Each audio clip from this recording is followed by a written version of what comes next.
வணக்கம். இன்னைக்கு நாம பார்க்க போறது அறத்துப்பால்ல உள்ள 3வது அதிகாரமான நீத்தார் பெருமையில உள்ள 4வது குறள். முதல்ல இருந்து பார்த்தோம்னா இது 24வது குறள். இதுக்கான கதைய பார்க்கறதுக்கு முன்னாடி நாம இதுவரைக்கும் என்ன நடந்ததுன்னு பார்த்துக்கலாம். சேரன், செழியன், சேந்தன்கிற 3 பசங்க அச்சுக்கோப்பான்கிற ஊர்ல மகிழ்வரசன் அப்படிங்கிற ஒருவரை பத்தி கேள்விப்பட்டு அவரை பார்க்க போறாங்க. அவர் மகா முனிவர் அப்படின்னு சொல்லிட்டு எல்லாரும் பக்கத்துல உள்ளவங்க சொல்றாங்க. அவர் பெரிய மகான்னு. அந்த சமயத்துல இவங்க பார்த்துட்டு இருக்க சமயத்துல இளைய நம்பி அப்படிங்கிற ஒரு இளம் துறவி மகிழ்வரசன்ட்ட கேக்குறாரு, தானம் கொடுங்க அப்படின்னு சொல்லிட்டு கேக்குறாரு. அப்போ அவரு மயிலை நாட்டு மன்னர் மணாளன் அவரை பார்த்துட்டு வர சொல்லி அனுப்புறாரு. அவரை பின்தொடர்ந்து இந்த 3 பசங்களும் போறாங்க. மயிலை நாட்டுக்குள்ள நுழைஞ்சிட்டாங்க.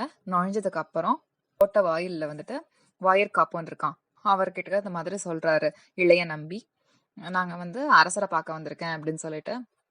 அதுக்கு அந்த காவலன் சொல்றான், சரி அரசர்கிட்ட சொல்லிட்டு அவர் உள்ளே வர அனுமதி தந்தால் நான் உங்களை கூப்பிடுறேன், அது வரைக்கும் இங்க இருங்க அப்படின்னு சொல்லிட்டு ஒரு இடத்த காட்டுறான் வாயில் பக்கத்துல. அந்த இடத்த சரின்னு சொல்லிட்டு இவர் போய் உட்கார்ந்துடுறாரு. அந்த மரத்தடியில உட்கார்ந்தா அந்த வாயிற்காப்பன் கண்டுக்கல. அப்படியே ஒரு 3 நாள் போயிடுது. இன்னும் அரசரோட அனுமதி வரல அப்படின்னு சொல்லிட்டு அவரை அதே இடத்துல உட்கார வச்சிருக்கான். அவரும் அசையாம அதே இடத்துல அப்படியே உட்கார்ந்துருக்காரு. சாப்பிடுறது, தூக்கம் எதை பத்தியும் அவர் யோசிக்கவே இல்ல. இந்த 3 பசங்க இதெல்லாம் ஆச்சரியமா பார்த்துட்டே இருக்கிறாங்க. 3வது நாள் நைட்ல அந்த வாயிற்காப்போன் சொல்றான், இந்த மாதிரி அரசர் உங்களை உள்ள வர அனுமதி கொடுத்துட்டாரு, நீங்க உள்ள போகலாம் அப்படின்னு சொல்லிட்டு. சரின்னு சொல்லிட்டு இவர் உள்ள போறாரு. இளைய நம்பி உள்ள போறப்போ அங்க கேளிக்கை கூடங்கள் இருக்குது. அதெல்லாம் பார்த்தோன்னே இவர் மனசு எதுவும் மாறாம அப்படி இவர் வந்த காரியம் என்னது, அரசரை பார்க்கணும், அதையே நோக்கி அவர் அப்படியே போய்கிட்டு இருக்காரு. இவரோட கவனம் எதுவும் சிதறவே இல்லை.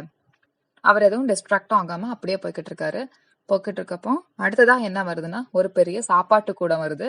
அதுல சுவையான உணவுகள் எல்லாமே ரொம்ப நிறைய சமைச்சு வச்சிருக்காங்க.